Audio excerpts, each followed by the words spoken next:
everyone, it's Catherine Tidd with Social Seed Marketing. And this week I wrote a couple of blogs about comparison and also about approval. So these are a couple of topics that I have dealt with this year. I don't know what it was about turning 42, but I just decided I didn't care what anybody thought anymore. But I started thinking about that. I've dealt with that in my personal life, but I started thinking about that in terms of business as well. So one of the things I realized was that personally, I have been through a lot of comparison type situations when it comes to grief. I was widowed at the age of 31, and I started a grief page on Facebook, which is how I gained so much traffic and learned the ins and outs of social media. I was also part of different support groups and things like that. And I realized that sometimes when I was in those situations, I was comparing myself to other people. Either I was grieving too fast or too slow, I was dating too fast, or I wasn't moving forward. Anyway, a lot of things happen when it comes to grief that matter about your timeline apparently to other people. And that makes it really hard. Then you start comparing yourself to other people and you're really not moving at your own pace. Same thing with social media. We all run into that in social media where we're kind of looking at everybody's highlight reels and we're paying less attention to our behind the scenes reality, which frankly is probably everybody's behind the scenes reality. We all have fights with our kids. We all have moments when we're worried about money. Not everybody is going to Hawaii every single weekend, but it's really hard when we see all of these posts and we start comparing our lives to other people. The same thing is so true in the professional world. I found that as a writer, if I was paying a lot of attention to what other writers were doing, I felt like I wasn't producing enough. I felt like maybe I wasn't producing the quality that they were. I would look at other writers who maybe published at the same time I did. How many reviews are they getting on Amazon versus how many reviews am I getting on Amazon? Are they attracting a crowd? That sort of thing.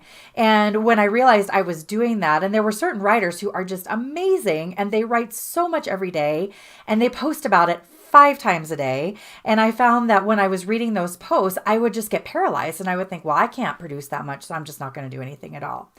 And I really actually began to move forward much, much more quickly and in a much healthier place when I actually started unfollowing those people. And it was nobody else's fault but my own that I was having issues comparing myself to other writers.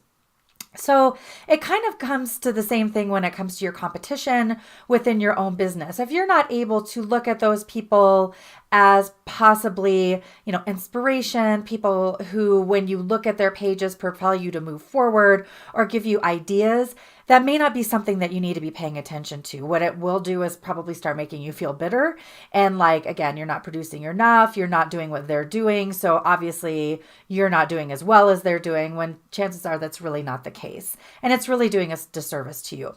So if you can't look at competition or other people in your industry and find ways that you could possibly collaborate with them or look at their social media pages and go, that's a good idea. I wonder if I could put my own spin on this. Then I would suggest, and I don't advocate this for a lot of things in life, kind of bury your head in the sand situation. And especially sometimes it can come and go. There could be times when you're in the mood and you're looking at that stuff and you're like, this is awesome. I am totally going to do something like this, or congratulations to them. They're killing it.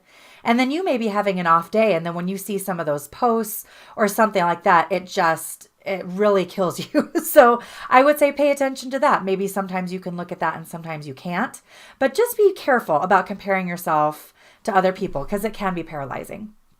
The other issue that I brought up, also kind of that went along with the comparison, is approval. That's another thing that I have struggled with pretty much all my life because I am an approval seeker and I am a pleaser. And it's just been in this last year that I have realized what a disservice that is to me and how exhausting that is. I have realized that in seeking approval, both personally and professionally, and we know we all do that. We come up with this idea. We think it's fantastic. We can't wait to call a coworker or a friend and tell them we've come up with this idea, expecting them to be just as excited about it as we are. And then they're like, oh, okay, well, that sounds good. And it just totally deflates us.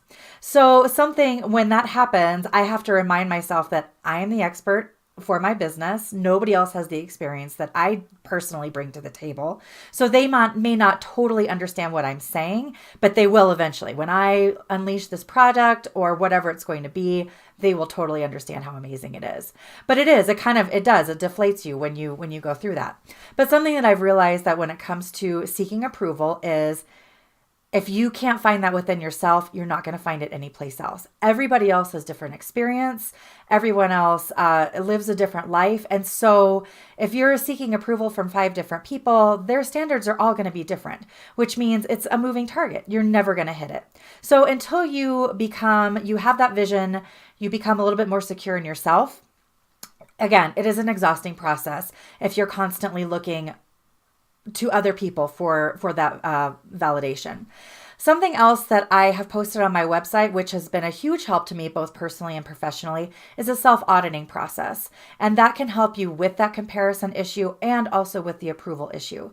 And that is coming up with, and this will come in different categories of your life. It could be parenting, it could be a relationship with your spouse, also with work, where you come up with probably no less than 20 questions that you can ask yourself when you are in doubt of, am I doing the right thing for my client? Am I parenting the way that I know I would like to? Where you're asking yourself these questions. And if you're saying yes to these questions, then you know that you're staying within your values and you know that you're staying within your own approval sphere.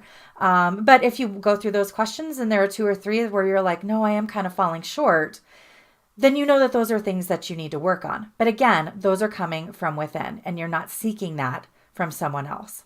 So those were my tips for this week. I hope you find them helpful and I hope that you have a great day.